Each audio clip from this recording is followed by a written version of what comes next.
Hi everyone, Engineer Pat 5290 coming to you from the shop again. Today we're going to be working on the Chesapeake, Ohio GP7 number 2365. This engine I've recently inherited from a good friend of mine, and this is an engine I've always wanted to work on. It was a post-war GP7. This engine was produced between 1955 and 1959. I believe this is one of the earlier ones because of the fuel tank was absent on this model. While I have the engine upside down, we have the conductive wheels on the back with two pickup rollers, and this locomotive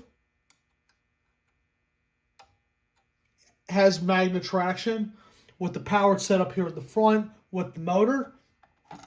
It's a pretty simple overall design where you have two shell screws, one on each end, which we'll take the shell out, and we will be able to go inside and clean everything out. I'm going to show you all what the engine is doing right now. We can diagnose this a little bit, and we'll see what we can do.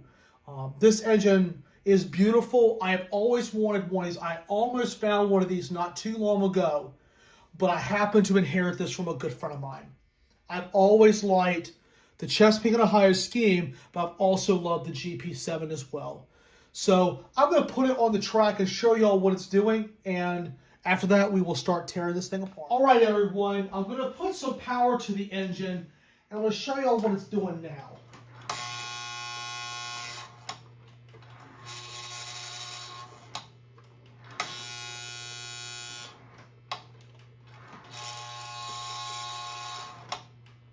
Okay, good and bad signs here.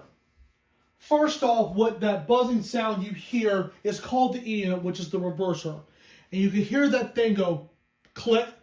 That means that the E unit is engaging in the forward, neutral, and reverse directions. So there is hope there. The light on the locomotive tells you that the locomotive is receiving power from the track. But the engine wants to move, but it's not moving. So that tells us that the drive is seized. It tells the drive is seized, and the wheels are really stuck, as you can see here. And I can tell it's hard to do. Whew. So this engine is definitely in need of an overhaul, which is nothing we can't do. So with all that being said, this baby is in for an overhaul. We're going to take it over to the bench, and we're going to do a whole complete service on it, and hopefully this engine will ride the rails once again. So we will take 2365 over to the bench. All right, everyone, we are inside 2365. I've taken out the shell screws, one on each end. And some of the wiring doesn't look that bad. I'm very surprised. Some of these wires that lead up to the lights look good, and plus the bulbs actually were working, which I was very surprised at. Little bit of corrosion right there, which I can be able to clean that off pretty easily. The E unit looks pretty healthy. And if we turn the other way, you can see right inside is a little drum. I'll move the lever out where you can see it. It can use a little bit of cleaning there. The old school Lionel motors, a good and reliable one. And I'm looking inside. The brushes are aligned properly, which is a good sign. And also here at the bottom is where the gears are. That's all gummed up. And this screw just holds the motor to the truck. So this is actually a pretty simple design. So what we'll do now is I will be able to take off the brush plate, and we're going to work our way on the power truck to see what else is going on. So we are going to call for some good old degreaser, as well as some penetrating oil to help get it nice and free again. Because this is probably the case of old oil and old grease. This engine has probably never been serviced. So I will go and get a few things prepped, and I will be right back. All right, everyone, we are now inside the brush plate to see the commutator and the gaps. They actually, surprisingly, look very good. And you can see what just came out with a toothpick, and I just scraping out the gaps in between the commutator to get them nice and just cleaned out. It's not bad. So now we just take our degreaser and clean away.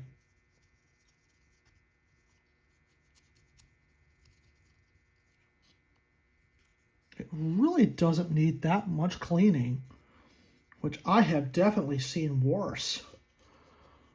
Just dab a little degreaser.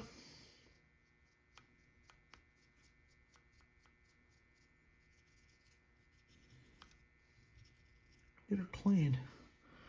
Well, and plus, if you get a little bit in the gaps, if there's something else that is loose in the gaps, the degreaser will help loosen it up.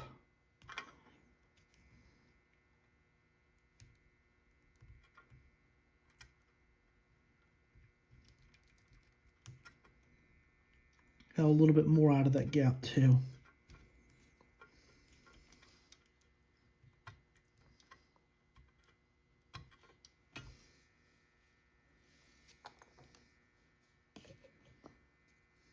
So we've got that pretty much cleaned. Now the brushes look pretty good. Even the brush plate actually looks really good too. Let me zoom out a little bit where you can see this a little bit better. This is where you would get a lot of dirt. But for this brush plate, it actually looks spotless. Let me go and clean it up really good. Let it sit for a moment. Let me check brushes. Check the length on your brushes.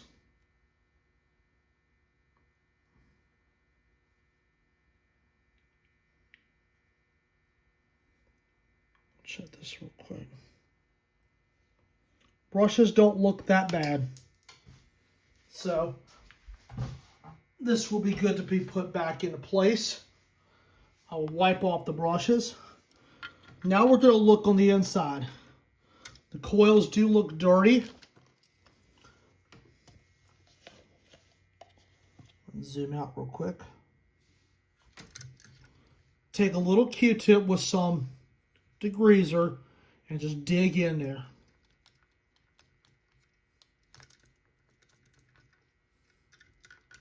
You can see how much carbon has come out of there.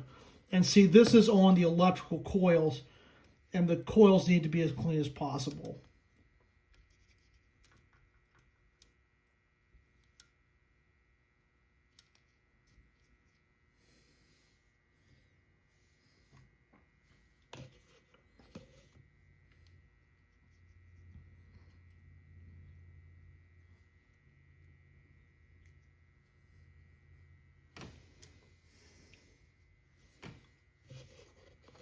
So coils are cleaned up. Now we just clean up the engine block a little bit. Just a little quick touch up. Let that dry really good. And what I will do now is I will close up the brush plate and get everything fixed up here. And then we're going to drop the truck and we'll be able to look inside the truck. I think the truck is the main problem here. I really think so. We know the lights work. That's a good thing.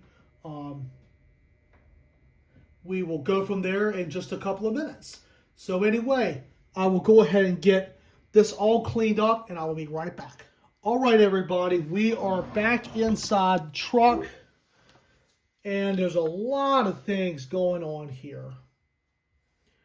We have old grease on the worm shaft and we also have a lot of old grease here in the drive. I have taken the truck out with that mount screw off to the side where the mount hooks up from the truck to the motor.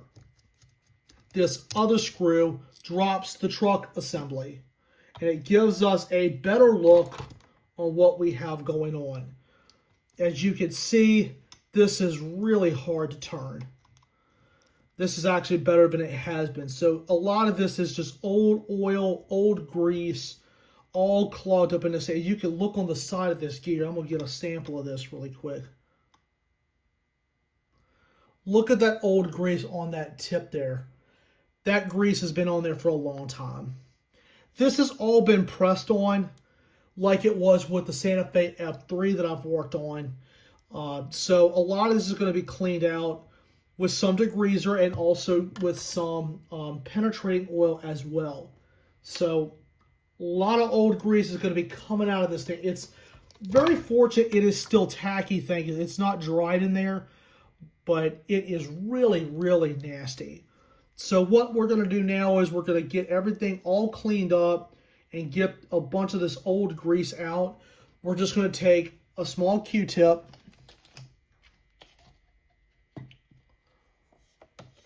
Let me grab the degreaser really quickly. Just take our Q-tip and just dig in there and just start getting it out.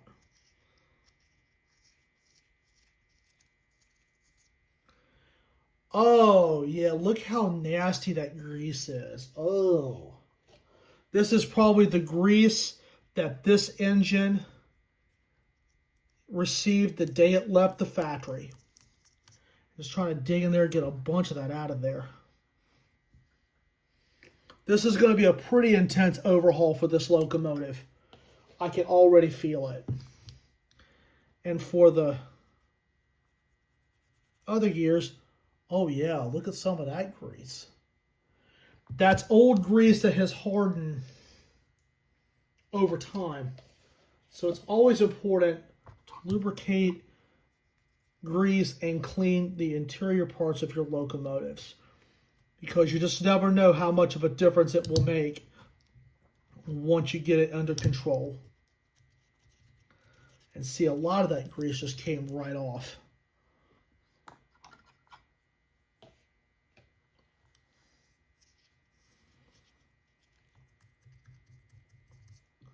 Oh yeah, this is going to be pretty intense. It's still a little bit sticky, but we're going to definitely get this baby cleaned up. So I will clean the rest of this off camera, and I will be right back.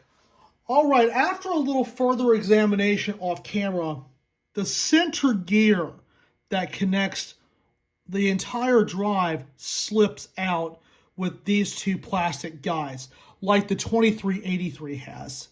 As you can see, these gears I can barely turn because the grease and all has basically congealed. It has stuck itself together.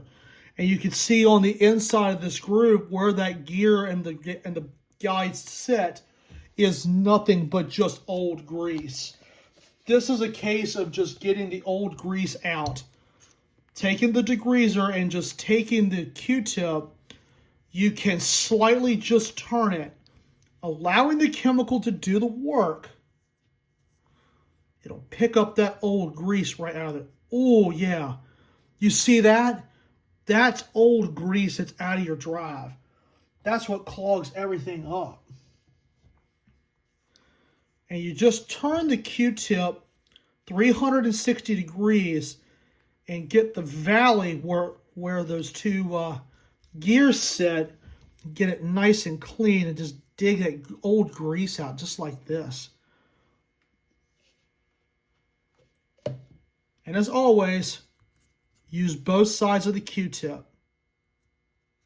Oh yeah. This is a nasty drive. This is really, really nasty. I think this is a little bit nastier than 2383.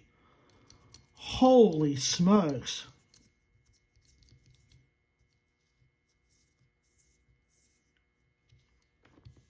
Oh yeah. Lots better than what it was. Oh my goodness.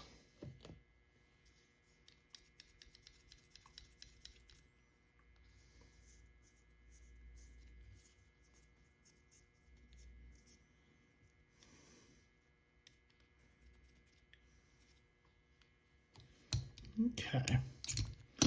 Let's see how it's rolling. Oh yeah, it's rolling effortlessly now. Now, of course, it's time to get to these. These just slip off.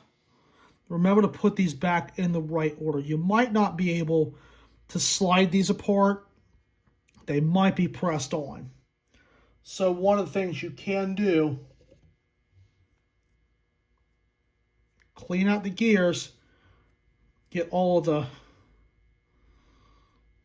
grease out as much as you can, then take it over to the sink and use a toothbrush and clean out the teeth of the gears and also get rid of all the old grease that way. So that's what I'm going to do here with these plastic pieces.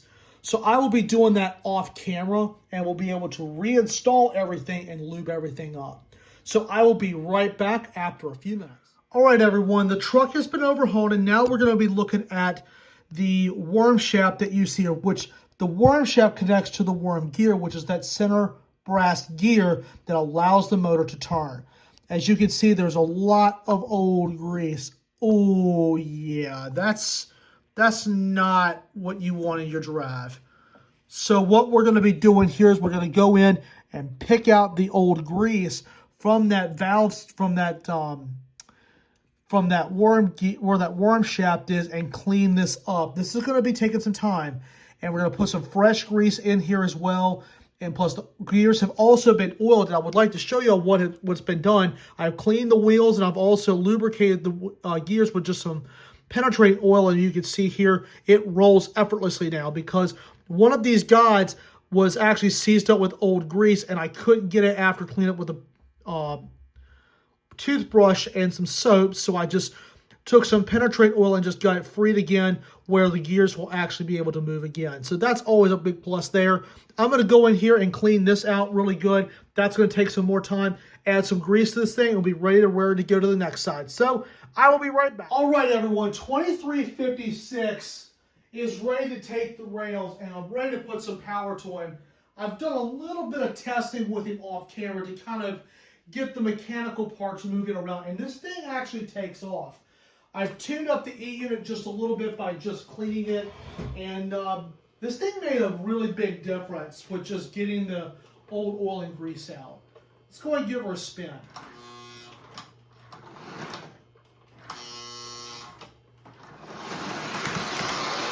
Oh, wow.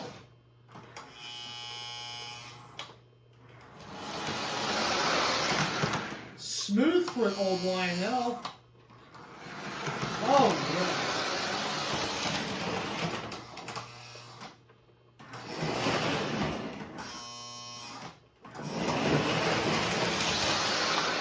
Wow.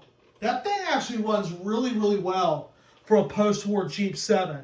So I will go ahead and hook up the cars to it. You can see how fast this thing's flying, and we're going to be able to let this thing run around the layout for a little bit.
All right, everyone, I've let 2365 break in for about 8 minutes now, and it's running pretty well. The E-unit was kind of doing a little hiccup there for a little bit, but it was actually able to really get going in there once it really started getting into gear. It's running really well now. There really wasn't much I needed to do. There are a couple of wires I'm going to replace to it eventually, but I'm trying to at least get the engine running and get it in good working order, then I'll be able to go back and tune it up a little bit more. Really nice little addition. I love the colors in it, and it's great to have another GP7. So anyway, guys, I hope you all enjoyed this video, and with that, I'd like to thank you all so much for watching.